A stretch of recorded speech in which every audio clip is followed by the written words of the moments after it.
ndi nthawi ya nkhani kuchokera kuno ku MBC ndipo muli ndine Aida Chichewa ndi mzanga Yuline Mponda. Poyamba nayi mitu yake. Boma lati gawo lachiwiri lomanga nyumba za anthu ogwira ntchito zachitetezo mdziko muno liyamba pomafika mwezi wa Machi chaka chino. Nduna ya malonda ndi mafakitale yapempha anthu ochita malonda kuti akatsegule ntchito zawo pamalo atsopano a Grand Business Park mu mzindawu pomwe gawo loyamba lomanga malowa latha. Ndipo ena mwa akuluakulu a chipani cha DPP motsogozedwa ndi akondwani Nkhumwa anakaonekera ku komiti yosungitsa mwambo ya chipanichi mu mzinda wa Lilongwe patapita sabata zingapo atachititsa msonkhano wa akuluakulu a chipanichi.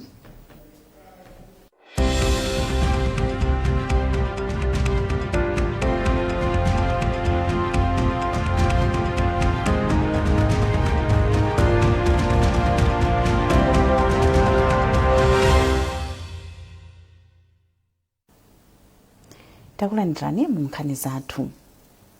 Nduna ya zamalo ndi nyumba yati gawo lachiwiri lomanga nyumba za anthu ogwira ntchito zachitetezo liyamba mwezi wa Machi chaka chino. Adeus Gumba omwe ndi nduna ya zamalo yati yakhutira ndi gawo loyamba la ntchitoyi pomwe amanga nyumba zokwana 1028 m'madera osiyanasiyana a dziko lino. Agumba akuyankhula ndi Grant Muhango. Gawo loyambira tinali nyumba 1028 zimene pali pano kwambiri zikhozana kuti tikumaliza ndipo mwina tikamafika malichi zonse tikaita panga handover. Munaliona linagangalika makamaka kukhuzana ndi ku polisi ndi ku prison. Koma nyumba izi zakhuzasonga khala zatha ku army komanso ngakhala ku immigration. Tikamakamba za ku army ndiye tuyambira kuchitipa kuli kampu kumene kwa army timati kumeru kumanga kwa nyumba zonse zipita 100. Komanso tikamapita chapa pakasungu pa engineering department police nyumba about 110. Kumvera support na koso kuli nyumba zothamangira kapena singa tikapitaso kusalima kuvala chuti na koso kuli nyumba 55 tikapitaso kumwe kusalima amati ku fish eagle na koso kuli nyumba kapena 30 ngasi 40 mukhoza kuona kuti ndi ulendo ndi tumene kutheka tikapita nga zathu immigration tikapita kuchisapo kuli nyumba 110 zimene teneri yonse ndithu mwina kumafika February March tikakharupa nga handover. Iyo nali gawo loyamba lokhuzana ndi nyumba 1028 phase 1 phase 2 pali pano ndiye kuti tikale patsogolo nthawi iliyonse tikatenga ma contractors apite m'masaiti amene akuemboka amanga nyumba zokwana 2300 zimene zakhuzanso ku polisi, ku MDF, ku immigration komanso ngakhale ku prison. Ndi ulendo wa nyumba 10,000 monga president adakhazikitsira amene akakhala mpando. Ifeyo ndi masomphenya a president utiona kuti zikutheka ndithu tikamatha zaka 5 zimenezi ngandithu kwambiri uthamangira ku nyumba zokwana 10,000. Mmodzi mwa akuluakulu akunduna wa zamaboma ang'ono umodzi ndi chikhalidwe awatusungukaira ayamikira makhonsolo amaboma ndi matawuni kamba kugwiritsa ntchito moyenera ndalama zake pa ntchito zachitukuko. Akaira auza MBC kuti ndondomeko zomwe undunawo udakhazikitsa pofuna kuthetsa katangale m'makhonsolo ndi zomwe zathandiza kuti makhonsolowa asintheka agwiridwe ka ntchito zawo. Akaira akufotokoza zambiri. Ife akunduna ndife okhutisidwa ndi mmene makhonsolo akugwirira ntchito makamaka ku nkhani ya zomangamanga. Ndi gawo lalikulu limene kumbali ya chitukuko likusinthaso mmene makhonsolo akuonekera komanso kuyesesa kuti mwina miyoyo ya anthu ikhale yosinthika kupita patsogolo tsiku ndi tsiku. Tinayesesa kumbali yathu ngati aku ministry kuwaphunzitsa makamaka makhonsolo ndi ma contractors amene amagwira nawo ntchito kuti ife cholinga chathu ngati aku ministry tifuna kuti nkhani ya mamangidwe ikhale mamangidwe aluso apatsogolo komanso okhala nthawi yayitali. Zikupangira umboni mmene tayendera makhonsolo enawo kuti pakali pano zinthu zayamba kusintha. Makhonsolo ambiri kumbali ya mamangidwe zapita patsogolo komanso tikhupa tikupita patsogolo panopo zomangidwazi zizakhala nthawi yayitali kuti mwina zithandiza anthu akumudzi aja akhale kugwiritsa ntchito zimenezozo kwa nthawi yayitali.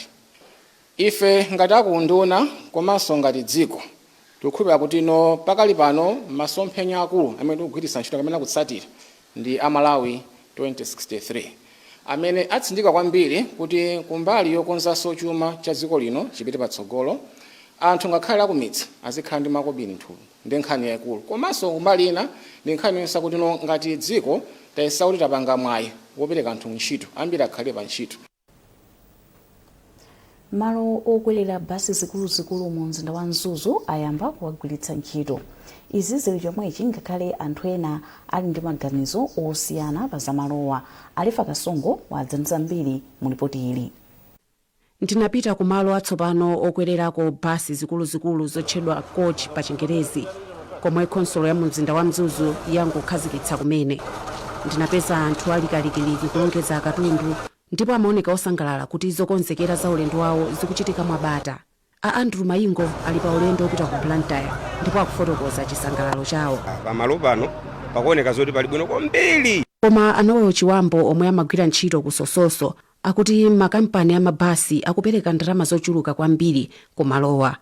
Mapemi spaghetti timalipira 40,000 kwacha ya muntu Blantyre bus, 26,000 kwacha basi yopita ku Lilongwe, which means you calculate pa mwezi yoti ndama yambiri wa basi. Pamene ndi pempho lathu tingati ungatheke atiganizire mafia amenewo kwa we apeni here rentals tikulipira room de mwina malentals akanapanga device asitewo.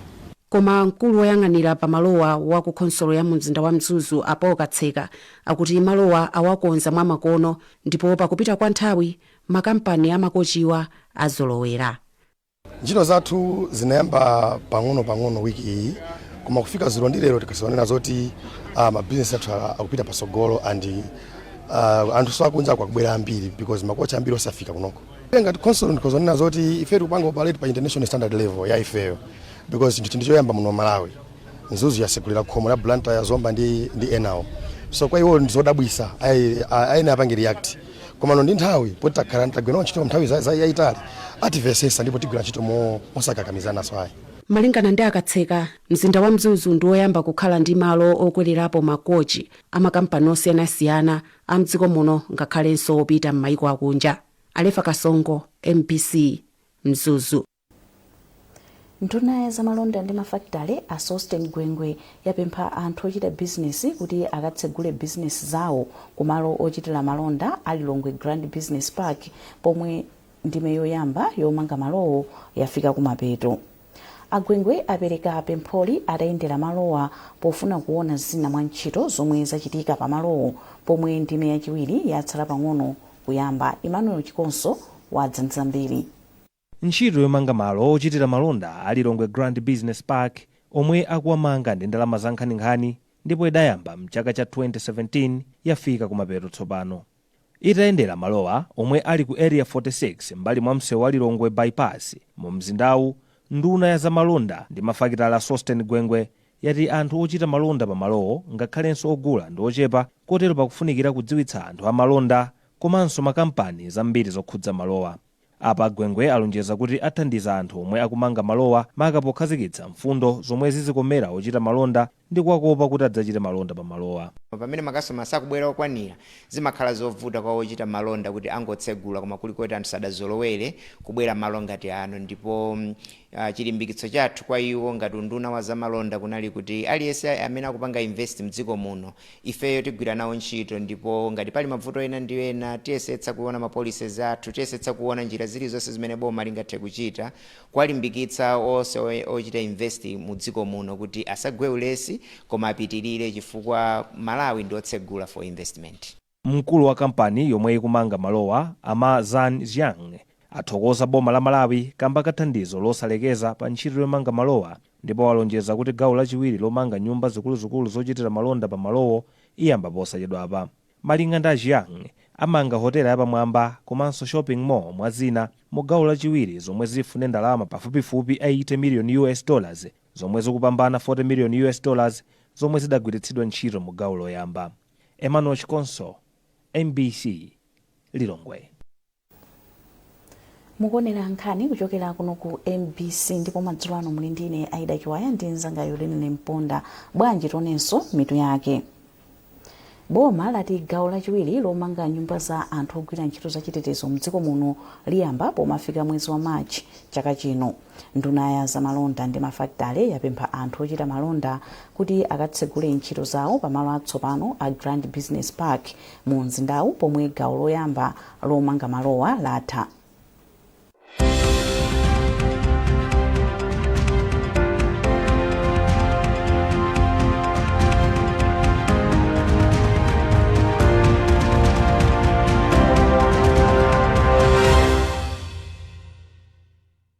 Quality education is key to success. That is why Covenant Institute, a Christian-based institution, makes sure that all students are learning in a conducive environment with qualified teachers. The school is for both boys and girls from Form 1 to Form 4 with full boarding facilities that accommodate up to 160 students, a well-stocked library, full science materials in laboratories for science subjects, a well-modernized dining hall with a standard menu. In case of a blackout, don't worry. Covenant Institute has a backup generator just to keep the students focusing on their studies. The school opens on 8th January 2024. Places are available only in Form 1 and 3. Covenant Institute is located in Madisi, Doha. For more details, call 0999 551 044, 0999 934 132, 0999 611 429, or email inquiries@covenantinstitute.com. Covenant Institute, empowering minds, shaping futures.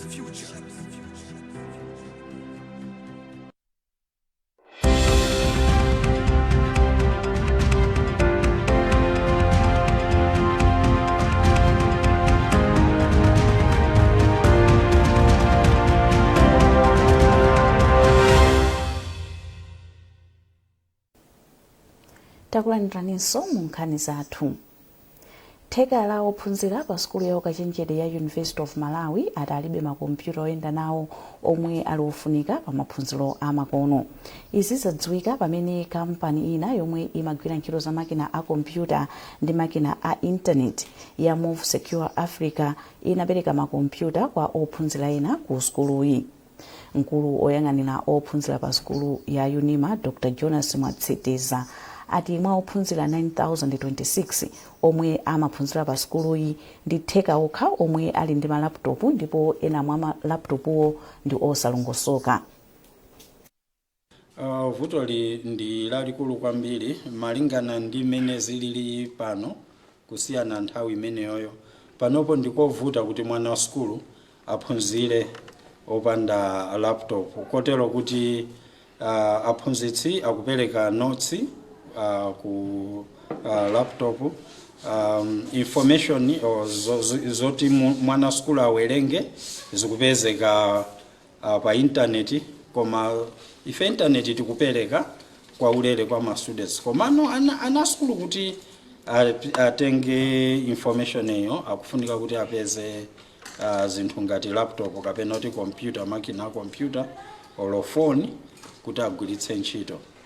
So izizi zikulepheretsa na skulu kuti nthawi zina achite bwino, ana anzeru sakukhonza moyenererayo motukana khala kotheka bwezi tikunenanso kuti mwana skulu aliyese kuti abwere ku university kuno abweretse laptop.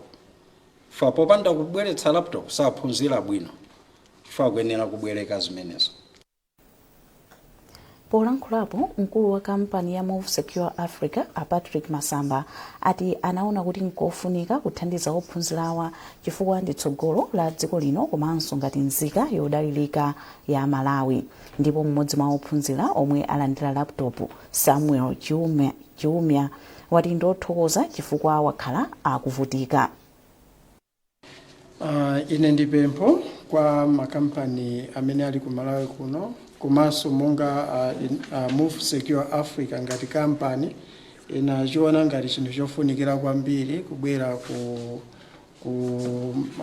skulu ya Chanko kuzapereka makompyuta komanso ma headsets ndi ma routers. Nachiona ndi chinthu chofunikira kwambiri chifukwa chinena kuti ana skulu akusowekera ma computers kuti athangatire maphunziro awo, chifukwa monga mukudziwa kuti masiku ano china chilichonse chinapita mwa technology, so kuti nozithangatire ana skulu maphunziro awo akufunikira kuti akhale ndi ma laptop.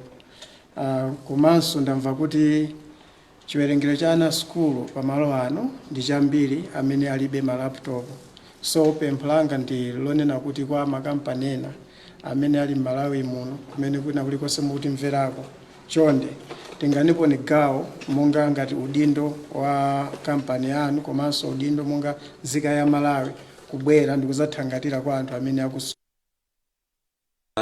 Ine msiku la lero ndine osangalala kwambiri chifukwa cha thandizo limene la laptop lomwe labwera kwa ine kuzera mu Move Secure Africa, chifukwa chokuti kumbuyo uku ndakhala ndikugwisa ntchito laptop yomwe imazima magesi akazima. Ndekuti magesi akangozima sindimatha kupanga skulu, ndeti kuziwa kumalawi kuno magesi amavuta kawiri, ndekuti skulu yanga simayenda. Nde skulu ngati ku university kuno imakhayo kuti imadalira ma laptop. So kupanga laptop kapena kukhani laptop yosagwira ntchito yosakhala mu condition yabwino zimakhala zondivuta. Ndero momwe ndatengera iyi ndine osangalala kwambiri, ndipo ndikukhulupirira kuti skulu yangaso iyenda bwino kwambiri ndipo zachitaso bwino maphunziro anga kumapeto. Kampani ya Library Malawi yatsimikizira anthu kuti ntchito yake yomanga malo atsopano opanga mphamvu ya magetsi ifika kumapeto mwezi wa Juni chaka chino. Mkulu wa kampani ya Library Krishna Das wati ntchito ikatha ipindulira anthu akumzimba komanso kupititsa patsogolo ntchito imene akuigwira mu nkhalango ya Chikangawa. Hassan Phiri wabwera ndi zambiri mu ripoti ili. Kuyambira pamene kampani ya Reply inayamba kugwira ntchito yake yopala ndi kukonza zinthu zamatabwa ku nkhalango ya Chikangawa, kampani yati yakhala ikuvutika kugwira ntchito yake chifukwa cha kuzimazima kwa magetsi.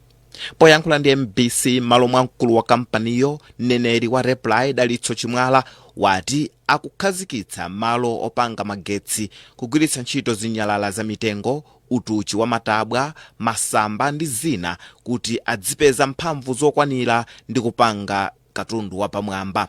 Chimwala wati katundu wabwinoyu athandiza kuti adzigulitsa ku mayiko akunja. Apa mneneriyu watsindika kuti ntchito yonse yokonza malo atsopanowo itha mwezi wa Juni chaka chino. Iyi ni ntchito imene idayambika chaka chatha mu 2023. Maganizo, maplani nduna kuti ntchito imene itha chaka chino muna makacha mu Julai muno tikhala titamaliza bola zonse zikhale kuti zikuyenda tayari ngati sitikomana ndi mavuto ena aliwonse. Ni ntchito yofunikira kwambiri chifukwa ku Malawi kuno mukudziwa kale kuti nkhani ya magesi makhala yovutirapo.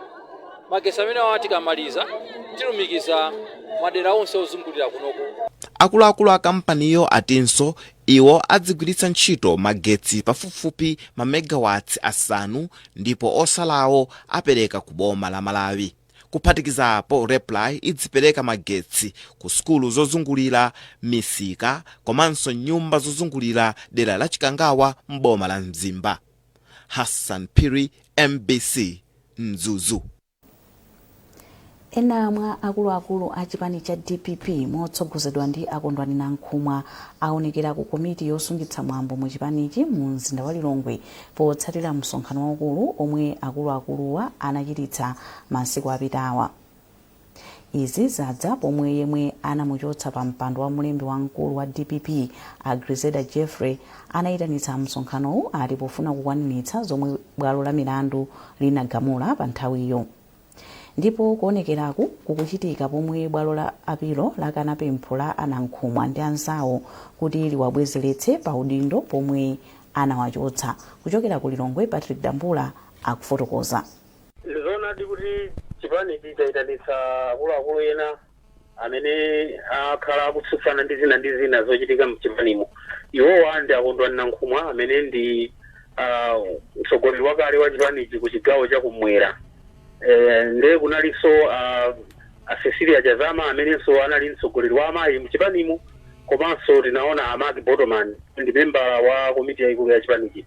Amenewa ndi anthu amene aonekera tsiku la lero, koma anayitanitsa anthu anayi koma aonekera lero ndi atatu, kusonyeza kuti kwatsala Agrizeda Jeffrey amene anali mlembi wamkulu mchipanimo.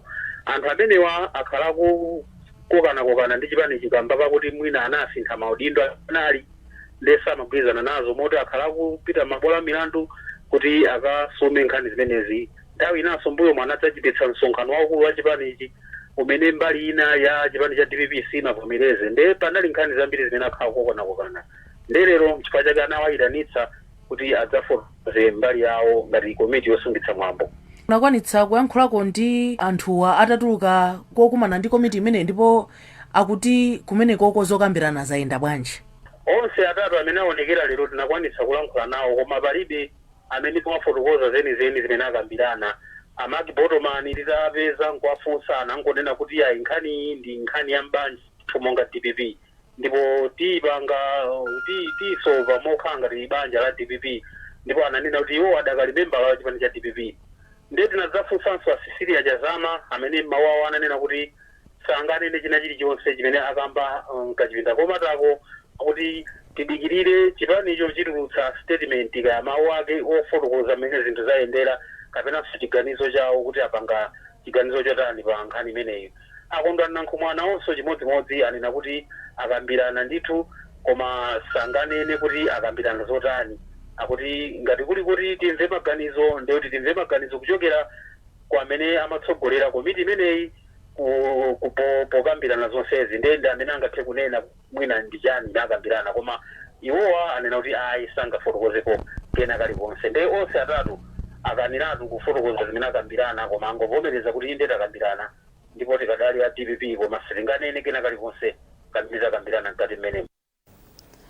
Munkhani za masewero, timu ya mpira wa miyendo ya Ntobwa yati ndiyokonzeka kuseweranso mu ligi yaikulu ya dziko ya TNM ngati ingapeze mpata obwereranso mu ligiyi.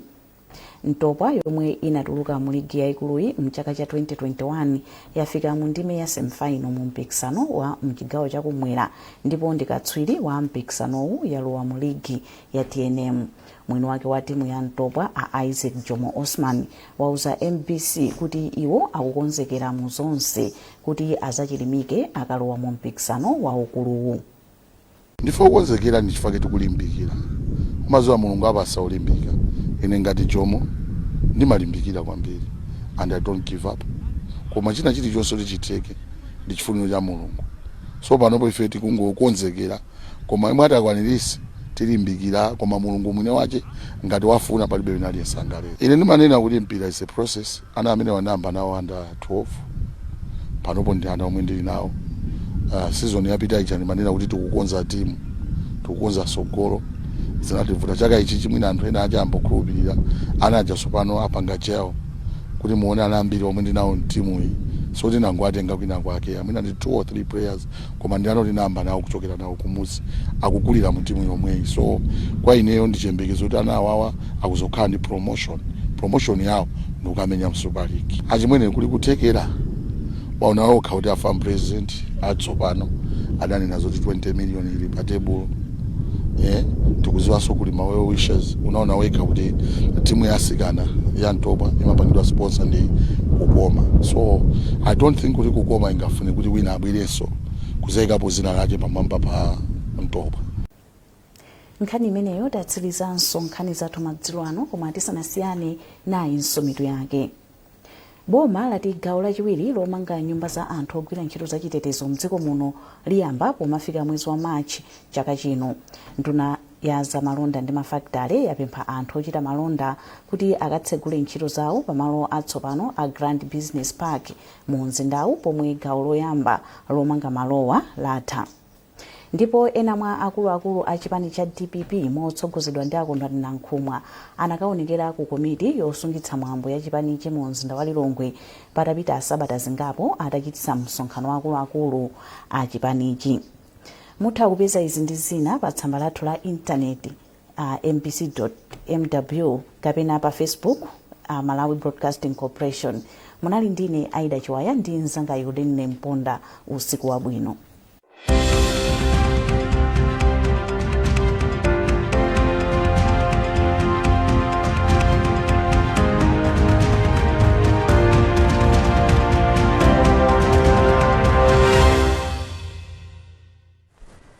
Madzulo bwino kwa nonse ndipo ni nthawi ya zanyengo koma tiyeni tiyambe ndi kuona ina mwa mvula yomwe yadzedwa lero 8 koloko mawa ochokera madera osiyanasiyana monga kulifu kusalima kunyungwe komanso kumwakachunguti kukaronga. Mvula imeneyi inagwanso yamphamvu kumulanje pa boma kuchikhowe kunkhatabe kumakoka kuzomba komanso kuunganiro komwe inagwa mlingo wa milimita 32 koma